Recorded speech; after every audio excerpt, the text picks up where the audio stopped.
We are live. Or hello, ladies and gentlemen, boys and girls. Welcome to VUX World, where we are very close to celebrating our fourth birthday. I can't remember the exact date, but it was round about this time.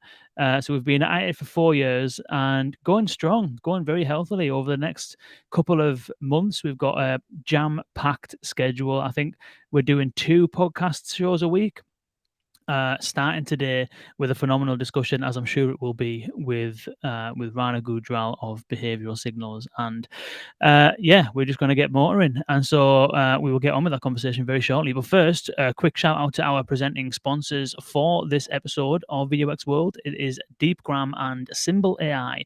So Deepgram, if you're a listener of the show and you've been tuning in for a while, then you'll probably know about Deepgram by this point. They were presenting sponsors at the back end of last year. Industry leading speech recognition, automatic speech recognition. It's been used in a whole bunch of different applications and a whole variety of different use cases. There's actually businesses and products actually being built using the Deepgram APIs. It's got phenomenal performance, and it's cost effective. You can retrain it as well, which for things like creating conversational AI solutions, or maybe you want to do it for something in your contact center or whatever, being able to retrain based on your industry, your kind of lexicon, your language, and all that kind of stuff is crucial. And so if you're in the market for a speech recognition system, do check out Deepgram. You can go to deepgram.com/VUX world. That is deepgram.com/VUX world. And our second sponsor is Symbol AI. Symbol AI have an incredible suite of technologies. Essentially, it is a developer platform and toolkit which allows you to rearrange all of the different things that they do in order for you to create your own solution. And what they do specifically is conversational intelligence.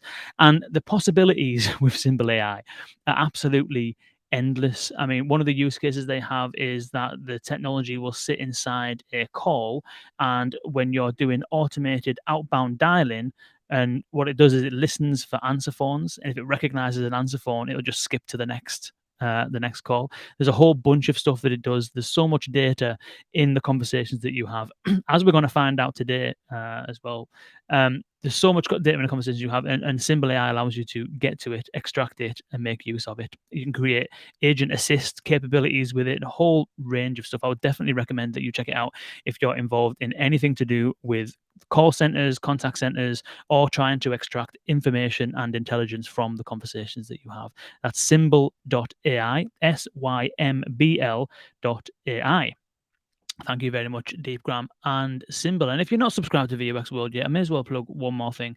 Then please do subscribe. Every single week, twice a week, we have interviews with the world's leading brains on the topics of NLP, natural language processing, voice AI, conversational AI, and a whole host more. So that's vux.world/subscribe. And a conversation that is about to happen will be right up your straza if you are interested in the whole NLP space. We are chatting to Rana Gujral, who is the CEO of Behavioral Signals, all about emotional AI, which is a topic that you can probably tell by my voice. I'm pretty excited. So welcome, Rana. Hi, Kane. Thanks for having me. Thanks for being here. I appreciate it. I really do. So, Rana, you are obviously you're the chief exec of Behavioral Signals, but you do all sorts by the looks of things.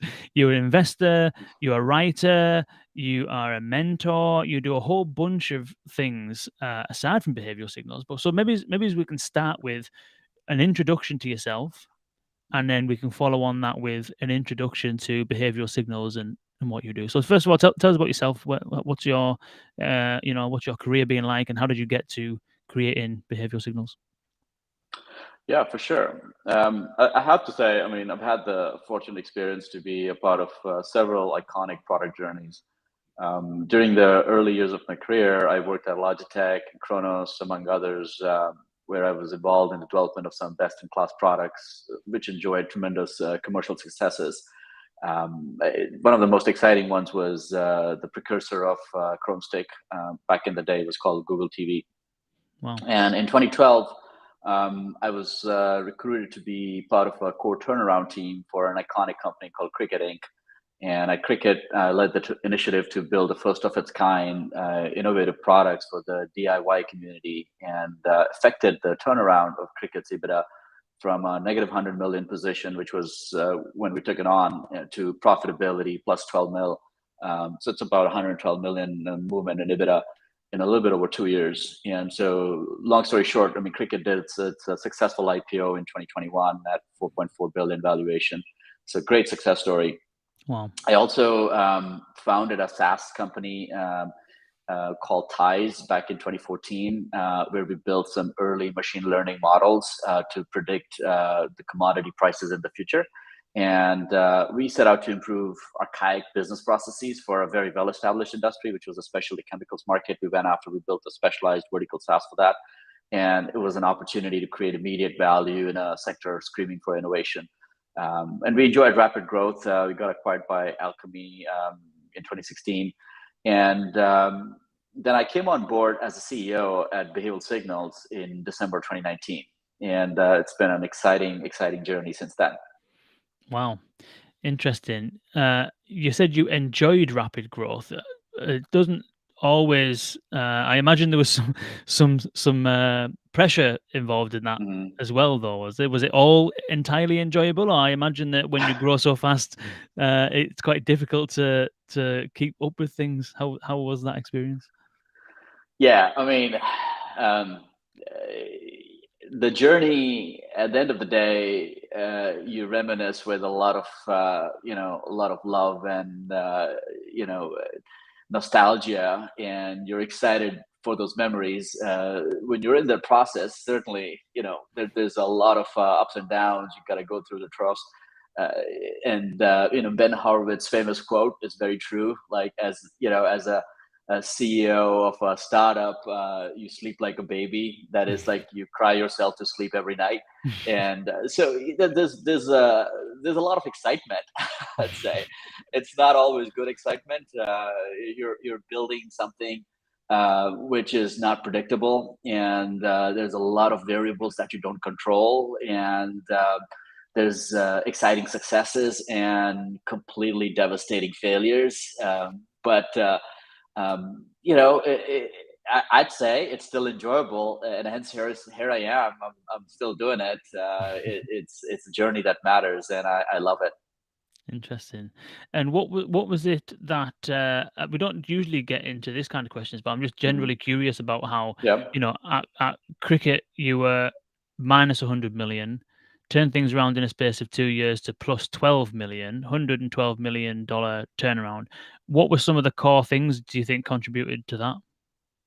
That's a great question. So, in fact, the situation was much worse than that. So, we took the company over. The company was technically bankrupt with a 300 million debt on the balance sheet, and it was losing $100 million every year, negative 100 million EBITDA.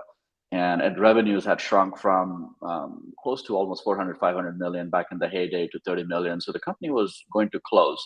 But when we took a look at it, obviously the product and the excitement and the sort of the vibe around the consumer community was something that I'd never come across. The passion for their product portfolio, for these people who were DIYers, and they did this crafting and created these products in their homes, was just amazing. And so we realized that we're lacking, not in terms of the market fit or the product market fit, but essentially the delivery and the execution. And a big part of that was, ironing out the experience, knots, which sort of lead to some of these problems in the market. And so eventually everything boiled down to innovation. But when you're doing a turnaround, you have to focus on all of those dynamics. You have to focus on the financial aspects, the overall operational issues where, you're spending in the wrong directions. Do you have the right team? Do you have the right passion? Do you have the right culture? All of those things come to play. And so you get to work on everything.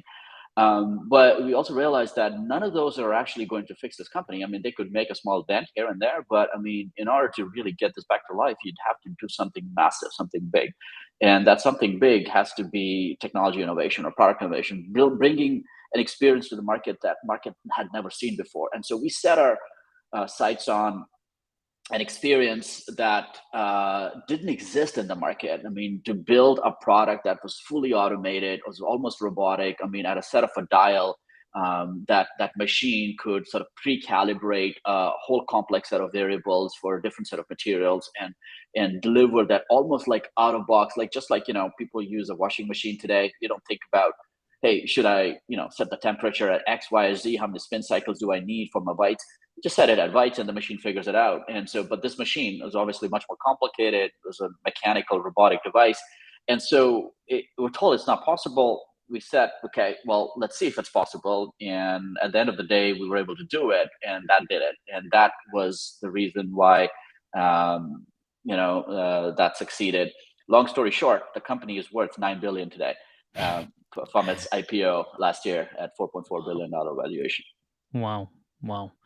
That is unbelievable. And so it sounds then that you've learned a lot about over the years, developed a lot of experience in Mhm. building companies. So Ties started from scratch, built that company.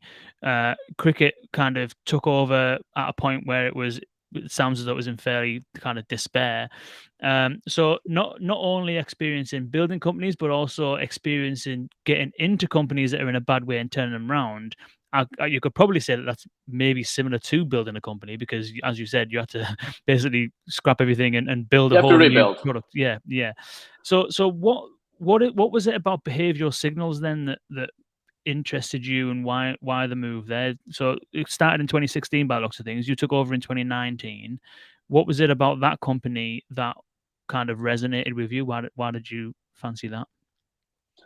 Yeah, so as you said, Behavioral Signals was founded in 2016. It was actually a spin-off from University of Southern California.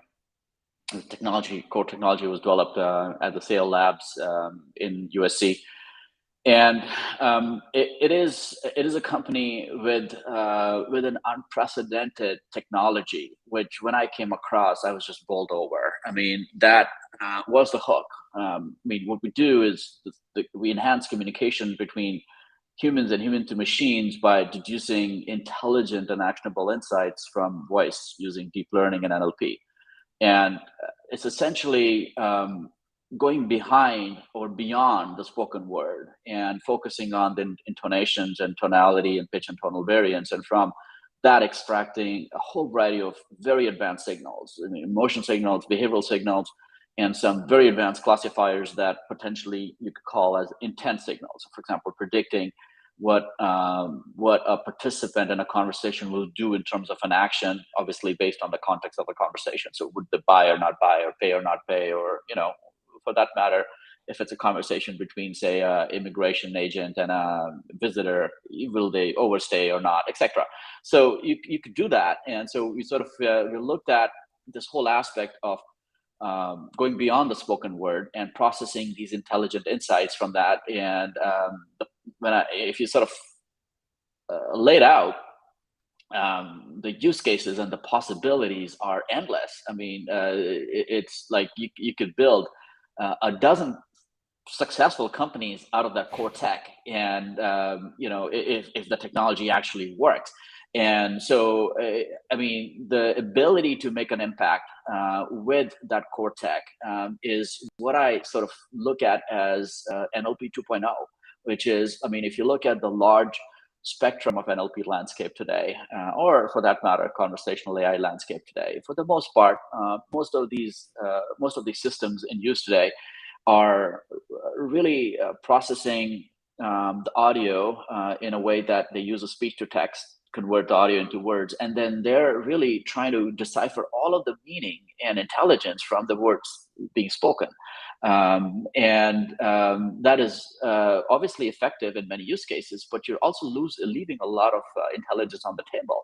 And so when we realized that you could gather so much from the non-spoken word, that the spoken word itself becomes irrelevant. And so much so that we don't even use that in a variety of use cases that we have brought to market. Many of those apply into contact centers. And when you're not processing the spoken word, then you have these additional advantages of it kind of almost being language agnostic. I mean, you don't care what you're saying, you don't care what language you're speaking in, and you're able to decipher agent engagement and customer experience, and you're able to do intelligent matchmaking between agents and clients. What we do with one of our products, and you could predict intent. I mean, you could go into many different directions, all without ever processing what someone's saying, and that then also secures and preserves the privacy of the conversation, which is a huge problem in AI today. So I mean, when I looked at those elements and where the company's at, it was a no-brainer. I mean, this is an opportunity for massive impact, and I was hooked.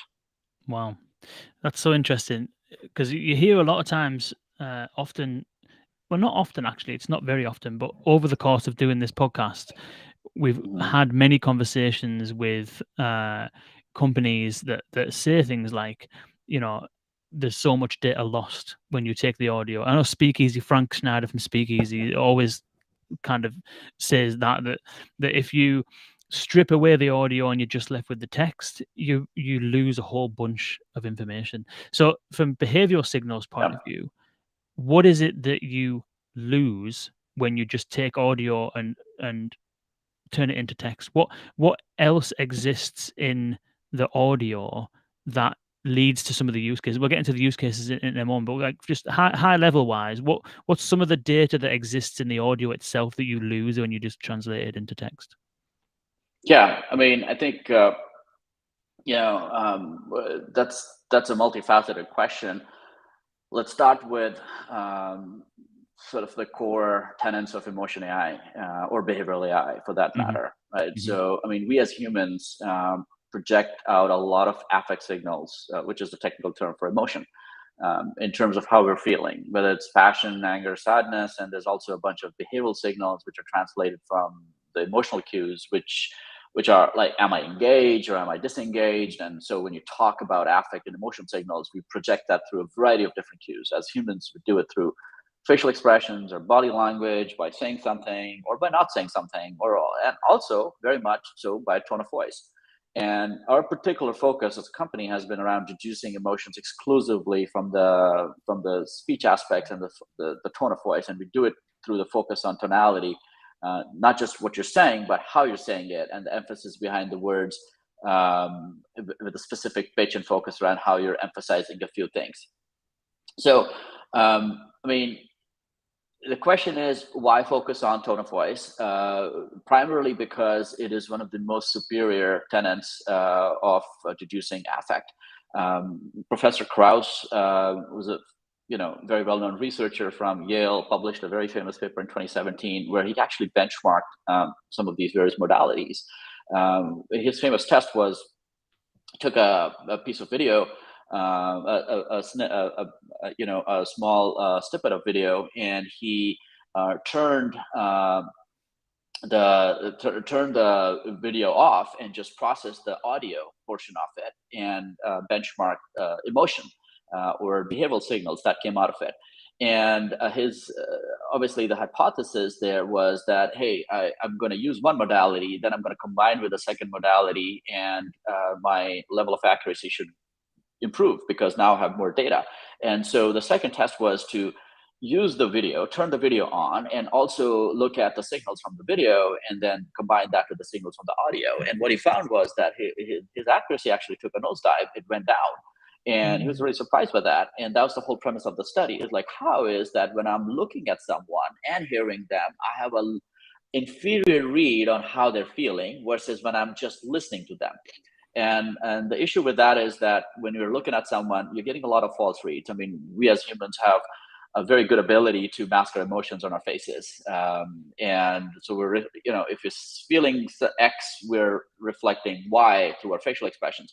But it's almost impossible, unless you're a professional who's been trained to do that. It's almost impossible to do that through your tone of your voice, how you feel, whether you're engaged or disengaged, whether you're happy or you're sad. You know, um, it's going to reflect in the tone of voice. So when you're looking at the specific cues and you're looking at, I mean, we could get into sort of how that actually happens, but Mm. you can measure that with a very high level of accuracy, including signals that might look very similar or sound very similar. For example, excitement and anger. But there's subtle differences. I mean, it's essentially variance from a specific baseline, and you could very accurately pinpoint if you're excited or you're angry without looking at the person, and also without even listening to the words being spoken or processing the words being spoken, and or understanding the language. I mean, so another, like, an interesting test is that if you were to go take a piece of take a video of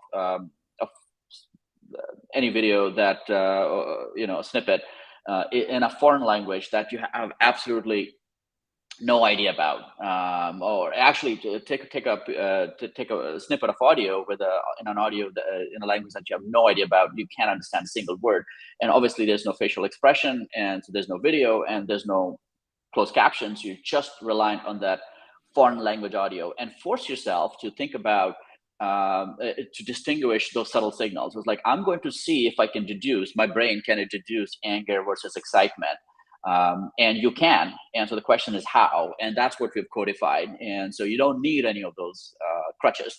And so when you're free from those, then you have a technology that is way more powerful than the traditional NLP, set of tools that you're at your disposal. And that's why we're focused on that. I mean, we're exclusively, there's certain use cases where, words do become relevant, and there's certain use cases where facial expressions are relevant. But for the most part, we're focused on the tone of voice.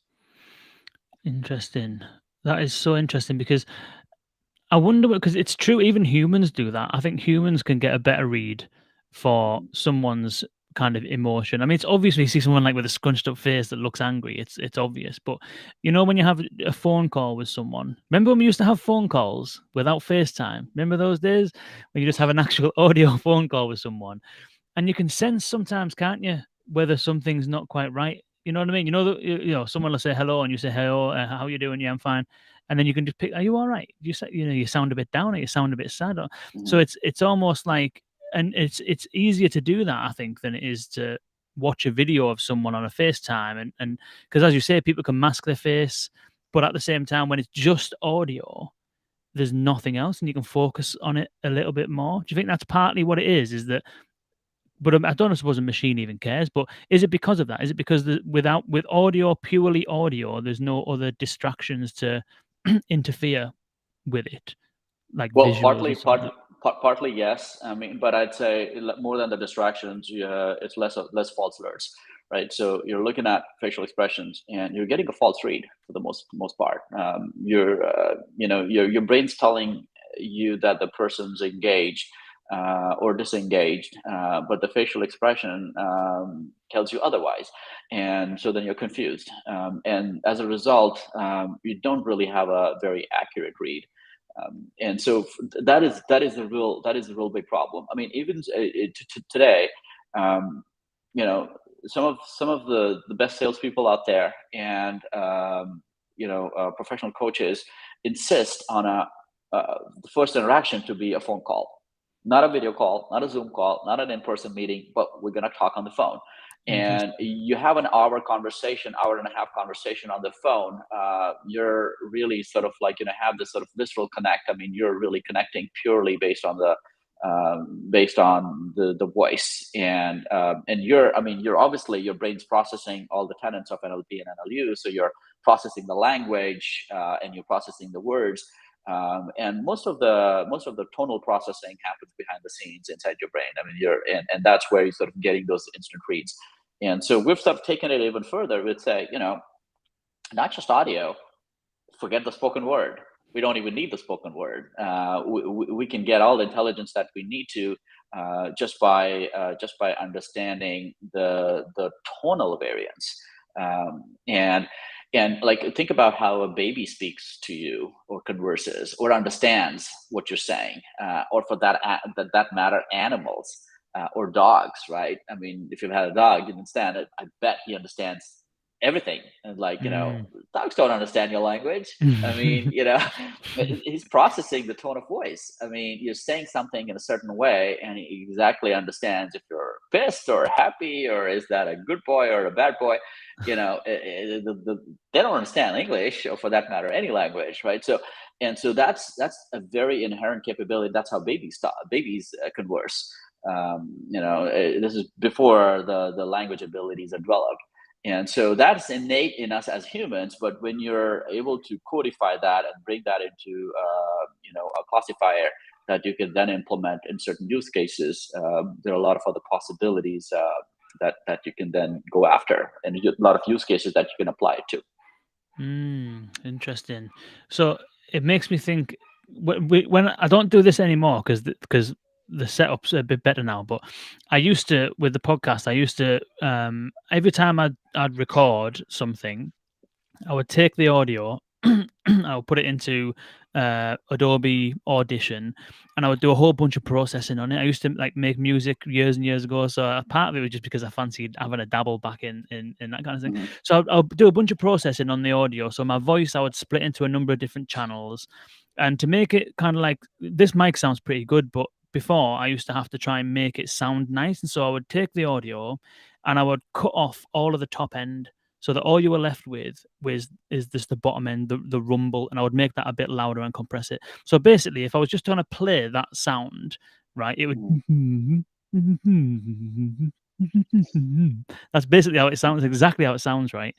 So mhm, based on what you're saying there, in terms of you recognizing mhm, just the tonalities, if I mhm, was to feed something like that into the behavioral signals model that just has mhm, those tonal variations, is that mhm. something that it would be able to pick up and say this person's angry or excited or whatever, or does it need a bit more richer tonal information than that?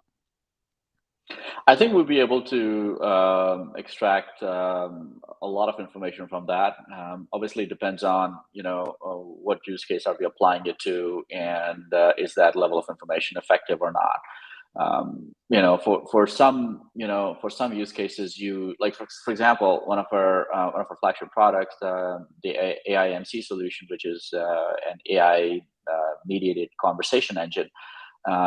We can create a behavioral profile or a conversational bioprint of a participant just by processing a 2-minute audio feed for both parties. So if you have a phone call that is between 1.5 to 2 minutes, that's all we really need to have a very accurate behavioral profile codified, and then you can use that to do subsequent matchmaking. And some of the other advanced use cases need a little bit more data. Like, so for example, there's some propensity indicators that we have built.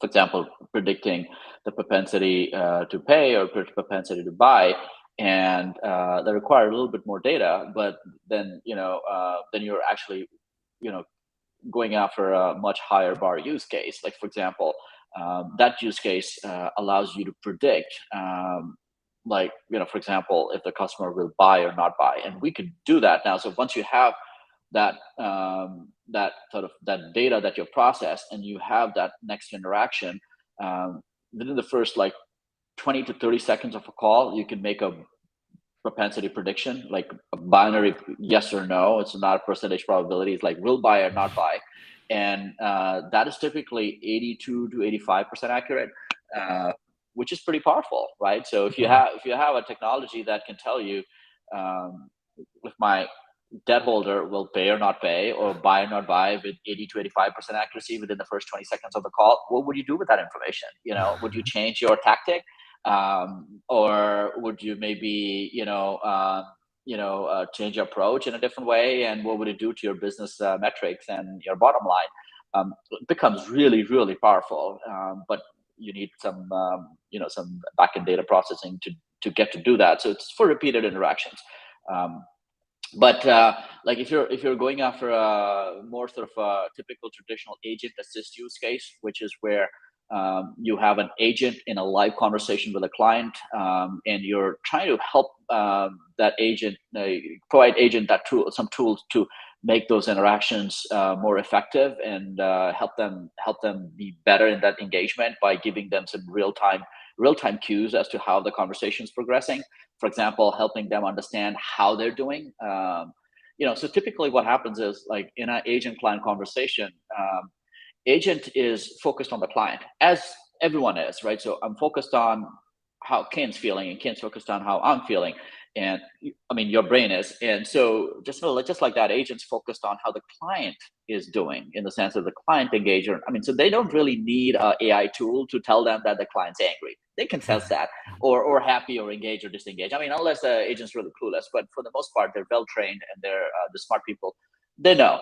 But what's happening is they're not focusing on themselves. So if they're exhibiting a certain behavior or a certain emotion, they're zoning that out, and they might be sounding disengaged, or they might be sounding a little, rude or angry sometimes, or they're missing certain cues and are acting on those behaviors. That's where AI can help them. They can tell them, "Hey, you should slow down a little bit. You're talking too fast, or you're sounding disengaged or angry. Or by the way, you're getting this signal to you should ask for a close. I mean, the customer's ready to buy." And so those things become really important. And for that, I mean, we could do it like almost near real time. So we don't need any backend data. I mean, we never need to have spoken with that agent or that client before. You run the engine, and I mean, our latencies are very low, and it's real time. So like in 200 milliseconds or so, the signals start to get processed, and bam, bam, bam, you could start to guide, like literally as a word has been spoken and that interactions happen, the signals on the dashboard, and you could react to it in real time. um, Wow. so those, it depends on the use case, on what you're trying to solve for, and what is the end game. Depends on sort of how much data do you need. Hmm. um, yeah. Interesting, interesting. So all of that, as you explained there, the agent assist stuff, the kind of like the emotional AI, is all of that part of the AI mediated conversations, or is that straying into other capabilities as well? I wonder whether we can just define what AI Yeah. mediated conversations entails, and then we can maybe highlight some other use cases. So the AI mediated conversations part, how would you kind Yeah. of define that? Yeah. Let's talk about AI mediated conversation. So AI mediated conversations essentially involve building profiles of customers and call center agents based on past interactions. So these profiles are then fed into a predictive model to determine which agent should be paired with a specific customer in the future, so that the desired outcome is achieved. And the profiles comprise of a set of behavior and emotion related metrics. For example, whether the customer is negative, polite, or she has shown any tendency to get easily agitated. And so measurements of this kind are extracted from patterns identified in one's voice, and are based on emotion AI, namely the ability to understand the emotional state. And so once we have those, I mean, so essentially it's an example of limited memory AI, and has been trained using machine learning and with thousands of past interactions associated with corresponding outcomes. And once you have those behavioral profiles, I mean, so as I mentioned, I mean, in order for us to create these profiles, all we need is a 2-minute audio interaction between an agent and a client, and there you go. You have those profiles in place. The next interaction will be assisted using an AI matchmaking engine. So you bring the right people in front of each other. And the premise there is that um, the rapport can be influenced by the right conversations and the right responses at the right time, whether it's a sales call with a prospect, a support conversation with a customer, or a difficult conversation, say in collections. The business turns on interactions of real humans, and the affinity between any two humans is what really matters. And so AIMC essentially optimizes for that conversation dynamic, and it looks at the available pool of agents and say who's the best match for this particular client, and gets that person in front of that client. Or if it's an outbound situation, like it is in most debt collection calls, or even in outbound sales, then rather than going after a random list of people to call, I mean, each agent has a curated set of matches for that particular agent that's matched to their conversational profile and behavioral profile dynamic, and that's who they call. And so when you do that, you create a tremendous value creation. So, for example, I mean, when we apply it in the industry, we improve outcomes anywhere from 12 to 18%. That could be increase in sales, or it could be revenue recovery, which is what happens in collections.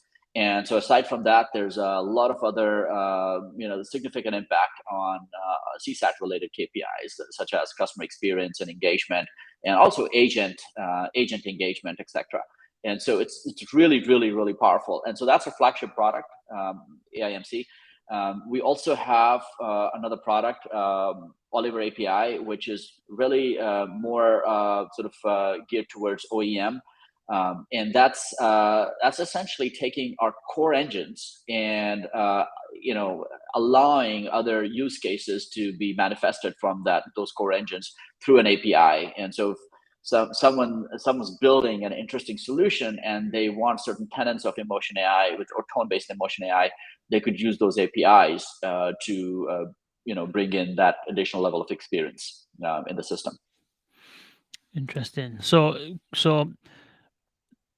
in terms of the agent pairing, is that working based on, like, one caller sounds maybe agitated, sounds maybe he's a bit kind of like, I don't know, speaks very fast or has a certain speaking style or certain emotional state, and then you profile the call handler, and what is that profile trying to do? Is it trying to understand that person A deals with customers that are angry better than person B, and person B deals with customers that are maybe a little bit more softer spoken, etc., better than person A? Is that what it's kind of trying to do? Is match together those things? Is that what it's doing?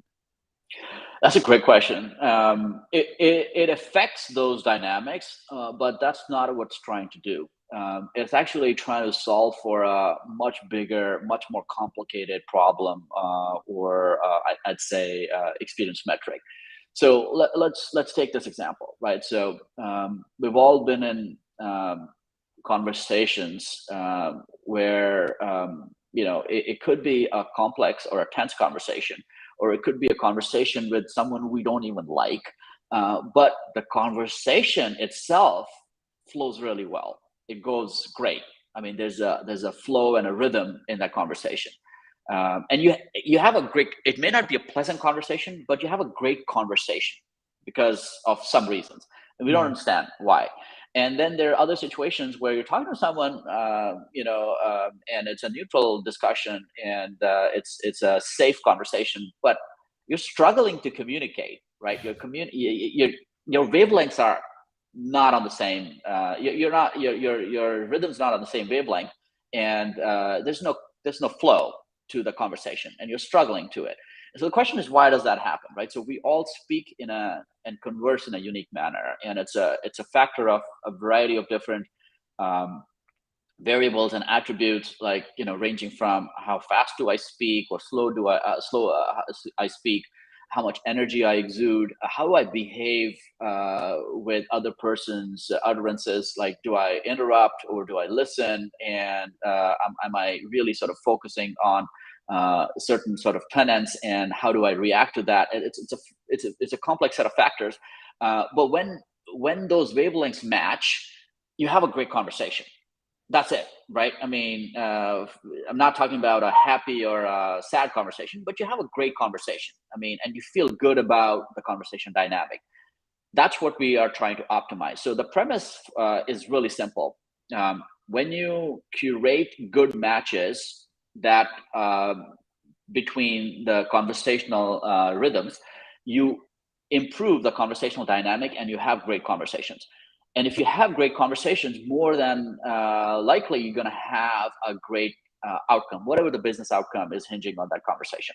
That's exactly what we're focusing on. To say, okay, I mean, so in a business context, these agents and clients are going to come together and have a conversation about a variety of different factors. It could be about a customer service call, it could be outbound sales, or it could be a debt collection call. The complexity may vary. What if we pair people together where their conversational rhythms match, and they're just going to have a great conversation? Leave everything else to the agent, right? So we're not necessarily having the agent do anything different. I mean, so they're, rather than say, okay, go do your thing. I mean, speak like you speak, but we've already paired with you with a person that likes the way that you speak, or is complementary to how you engage and converse. Now you do your thing, right? So don't change a thing, go do your thing, and they're going to have a great conversation. Now, barring that the agents are well trained and they know how to handle various complexities of interactions, you're going to end up having great conversation, and you're going to have a great outcome. And the proof's in the pudding, right? So what we see is it's a massive improvement in outcomes, like between 12 to 18%. And that's a massive, like if you're looking at revenue collection and your revenue improves 12 to 18%, simply by putting these right people together in that conversational dynamic, that's pretty powerful. And you're not changing anything else. I mean, you're not focusing on any other dynamic. You're not having the agents do anything differently. And the other thing is that you're really, so each individual has their own unique abilities, and now we're sort of like, keying off on those abilities. So it's not about, hey, all the calls are being routed to your best performing agents. There's no definition of a best performing agent in this category, right? So it's about who's the best for this particular client who's calling in, or the client who needs to be called. And but that's what we're solving for. So we're basically optimizing the conversational dynamic for that one or two conversations that need to happen towards a business outcome between that particular agent and that particular client. And we're using intelligent AI and previous interactions. And by the way, all of this happens without using any transcription engine. We do not use a speech to text engine. We at no point in these profile building we're converting the audio into text, processing the text. So it's language agnostic. I mean, our solutions can be implemented in a conversational system that includes not only any language, but multiple languages. And that's typically what happens. I mean, if you're going to have a conversation, most conversations outside of US and say UK involve two or more languages. I mean, if you're going to have a Vietnamese call, they're going to talk a little bit in English, a little bit Vietnamese, some other local dialects, and doesn't matter. I mean, we're not even using a speech to text engine. We're just sort of building these profiles on that, and we have a pretty good, solid read on the conversational dynamic. So it's a new science. It's not something that you typically see in call centers, where where you're really sort of keying off on specific words, or you're keying off on specific audio signals, where you're sort of saying, oh, here's somebody said something, and now I'm going to use certain proprietary algorithms to understand what that something might imply. Is that something a negative word or a positive word, or does that mean they're happy or sad? It's very inaccurate, because it works in certain cases. I mean, it's a great use case for compliance, where hey, you asked for your ask for your age or sex, and you shouldn't have done that, and now that the system's caught that, we can find those problems. But outside of that, if you're going to try to put a pulse on emotion and behavior by keying off on what someone's saying, that's very inaccurate. I mean, in English language, I mean, I could say something in 10 different ways and mean 10 different things, and I could say the exact same thing. Yeah. So how does the system find that out if you're just processing speech to text? Yeah, there's a really good line on Friends. Don't know if you watch Friends or not, but I've seen it like 5 reruns. yeah, everyone's seen Friends a million times. So when my wife went on maternity leave, she was Yeah. just kind of like running reruns of Friends, and I caught loads. I've seen loads of it anyway. But anyway, there's a really good line on Friends, which Joey is in this play, and it's a really terrible play, and they all hate it. They're all there watching it, and they all hate it. And afterwards, they're down, everyone's left, and all of the kind of friends are kind of like on the stage, and they're talking to Joy, and Joy saying, "Oh, an agent has just spoke to me and said that they want to sign me." And Phoebe turns to Joy and says, "What? Based on this play?" And then Joy looks at her like, like, "What do you mean?" And she realizes that it's been taken the wrong way, and she goes, "Based on this play." So she just she changes. She says the exact same thing, but it means two completely different things, which is Completely different things. You crazy. got it. Yeah. Exactly. But the thing you Exactly. touched on there, I think, which is really interesting, and my mind's a little bit blown in terms of the ability to pair those two people together, to be honest, based on conversational styles. Because Mhm. I've done a lot of work in government and transformation projects and programs in government. And most of the time, when someone contacts their government for something, they don't actually want to contact the government. They just have to because something's gone wrong, or they need a passport or a driving license, or they need Mhm. something. So it's not a choice that they're making from free will. It's that they don't really have a choice if they want to Yeah. leave the country or whatever. So often the interactions with government are really interesting because sometimes people are contacting an organization in whatever channel or form it is in order to get something that they need, or it's that something's actually gone wrong. And so, especially in local government or municipalities, as it is in the US, they'll get Mhm. loads of complaints about all kinds of stuff, and the bin hasn't been collected. There's a street light that's not working. A park bench is Mhm. broken. Loads of complaints come in. And sometimes there's nothing that the government can actually do about any of that stuff. But the person's complaining just to complain. And a lot of the time, what we used to do at the start of all our projects in the discovery phase is have a look at these complaints in a given service area. What are people moaning about? And a lot of the time, it was the fact that the outcome that they received wasn't the outcome that they wanted. So a bin Yeah. hasn't been collected, they want it picked up, but it's not going to be picked up because they didn't get in touch in time. So they're not going to get the outcome that they want. Mhm. However, not getting the outcome that you want can actually still be a positive experience, providing the Mhm. interaction is positive. So Yes. what you were talking about there in terms of pairing people together, yes, it can have an impact on sales. Yes, it could have an impact on a whole bunch of other stuff, but it can also turn a conversation that has a bad outcome from the customer's perspective. I'm sorry, you can't have a refund because this is the policy and whatever it is. There's certain outcomes that customers are not going to get in some situations. And those negative outcomes are often, as far as the customer's concerned, it's a bad experience, a bad company because I didn't get what I wanted. But you can still actually, through this kind of thing, through providing a good experience, end up with a good experience, good CSAT, good NPS, even Right. though the customer hasn't got the bad outcome. And I think that this pairing together people based on their conversational styles is potentially one of a real key ingredient to do that. You're absolutely right. Like, I mean, achieving a negotiated outcome is very, very firmly dependent on the quality of the interaction and the conversation that you're going to have. So if you're going to achieve the negotiated outcome uh, through a verbal conversation, then the quality of conversation matters tremendously. I mean, and the dynamic of the conversation matters tremendously. And so allowing these tools to improve those dynamics have a significant impact. I mean, it's not surprising because I mean, we're sort of going after the core tenets of what make conversations effective to begin with, and and sort of keying off on certain metrics and sort of doing some matchmaking based on those metrics, and really sort of going behind the scenes into sort of like, I mean, you kind of, in some ways, peeking inside the brains of these individuals and creating these advanced conversational bioprints, which are pre-created, and say, okay, I understand who you are as a person, as an individual, and I understand how you speak and how you converse, and I'm going to build on your strengths, and I'm going to leverage your strengths, and I'm going to use that in the other interactions and future interactions that you may have. And so it's really, really not. I mean, we're not talking about is there a good way to converse or a bad way to converse. Certainly, yeah, there are certain guidelines and benchmarks, but my conversational style could be completely ineffective with certain individuals who might find that it's impossible to talk to me. I mean, maybe I'm talking too fast, or it's just that the dynamic and the rhythm's off. And now, in order for me to have a good conversation with that person, I'd have to literally change how I converse, which is impossible. And it's not going to have a great conversation. So it's better to find somebody who is a better match and better wavelength if you can, and you can.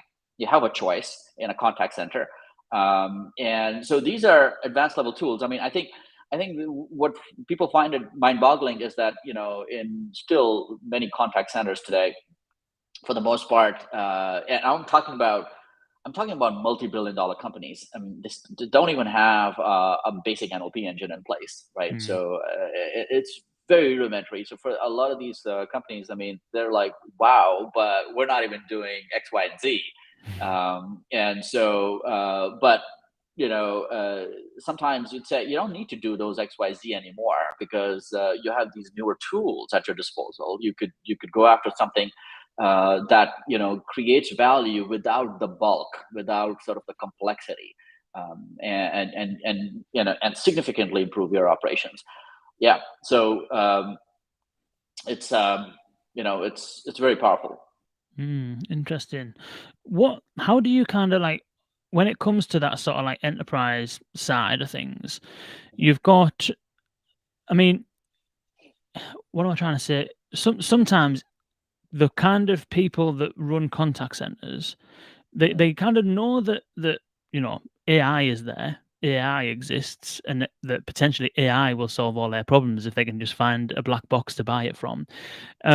But often, from my experience, not everybody in that space has a real thorough understanding of exactly kind of how they can solve the problems that they're trying to solve for. Or maybe it's not a problem they're trying to solve for, maybe it's some value they're trying to create. So this AI mediated conversation, it's not necessarily solving a kind of like a fundamental problem as such, although you could argue that mismatching people in a conversation is a problem. But it's Mhm. definitely, by the sounds of things, creating value. But I think sometimes organizations have a little bit of trouble trying to identify those opportunities. So what's your sort of your observations of the kind of like, I suppose, maturity of those multi-billion dollar organizations, or in general the kind of like organizations that are clients of yours or prospects and that? What's your kind of observations of the general sort of maturity of the market as far as solutions like this are concerned and technology is concerned?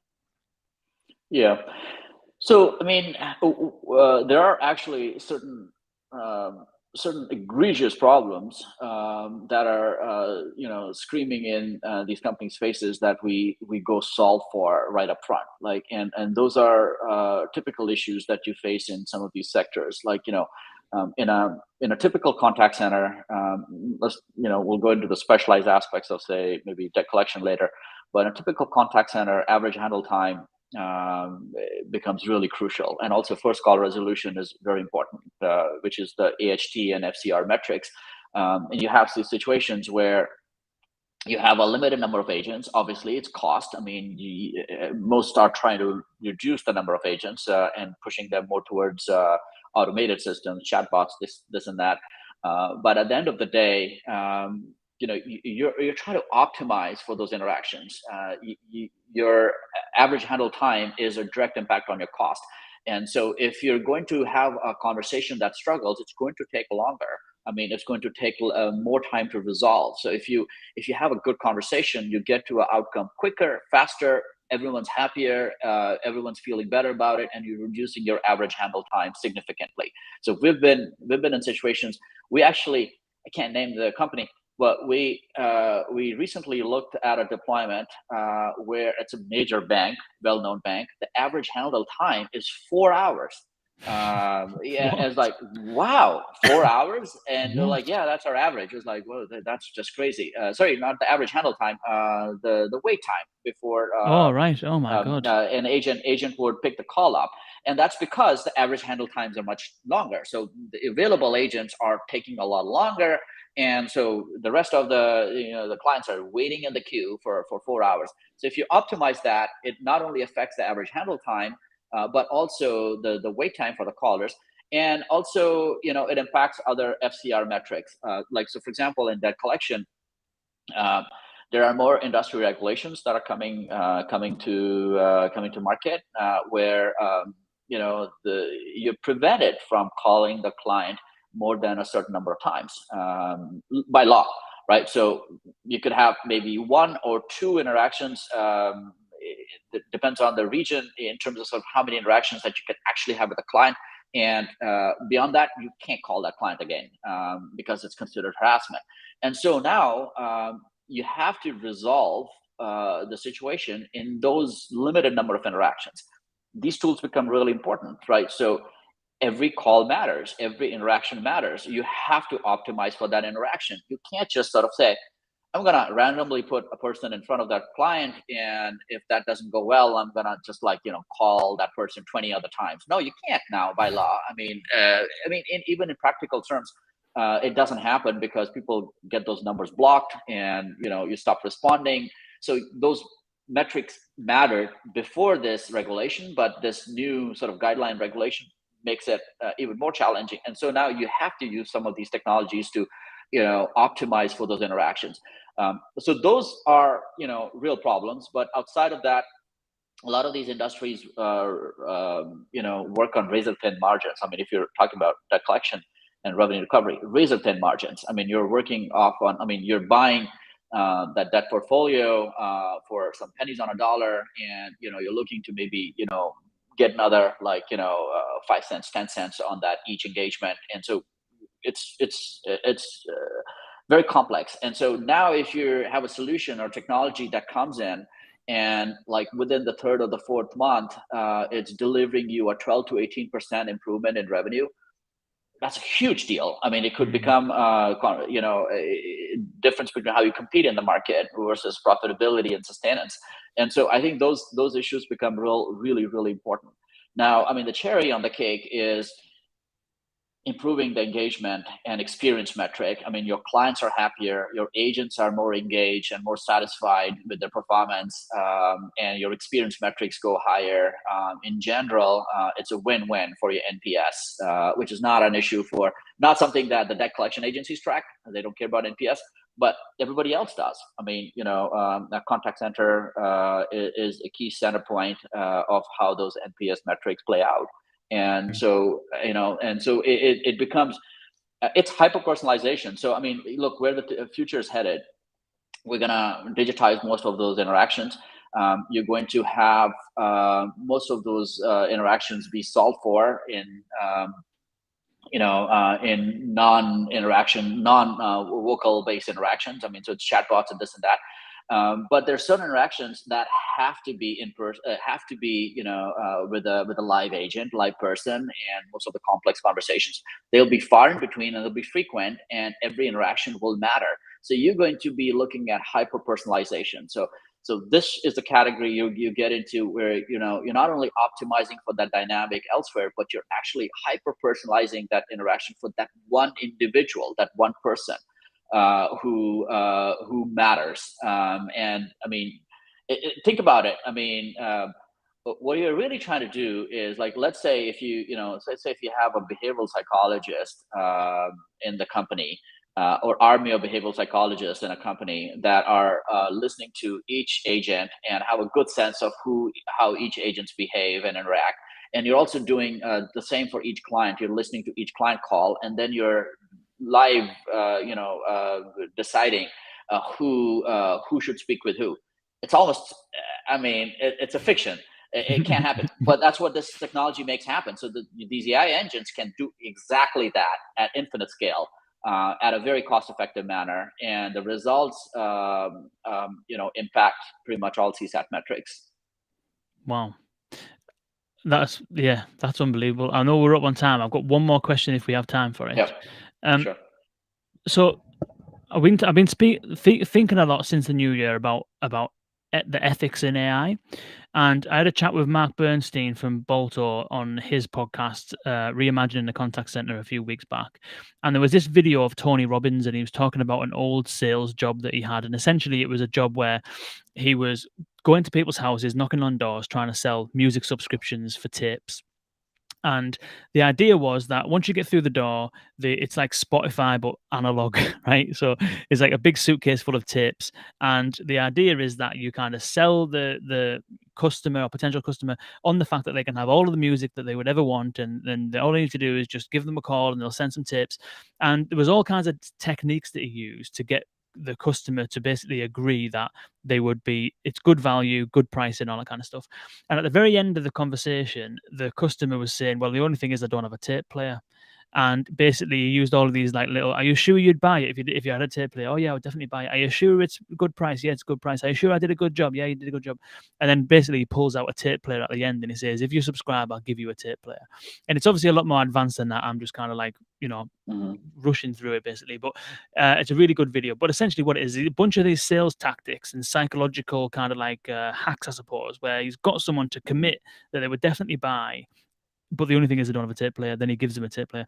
And so we were talking about whether could an AI be programmed to act unethically like that? If you could train an AI on the behavior of humans and therefore consistently upsell, consistently sell, is it ethical? And the same question is true if you use something like Warbot, or there's a study done from the Association for Eating Disorders, National Eating Disorder Association, where they found that a chatbot can actually reduce people's propensity to develop an eating disorder, which is good. The outcome is good, but it's using behavioral psychology to get there. And I think the conversation we've been having here has been much more about empowering agents to be able to do their job Mm. better. It's been much more about giving people a better customer experience, even if their outcome isn't exactly what they want. And it's been essentially it all seems to be entirely ideal. To be honest, sounds like a really good solution.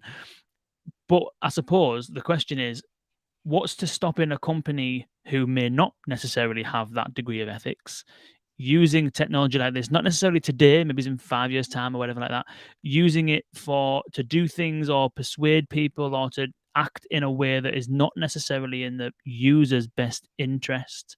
What are your thoughts on the whole kind of ethical side of AI in general? Because this technology we're talking about now is hugely powerful.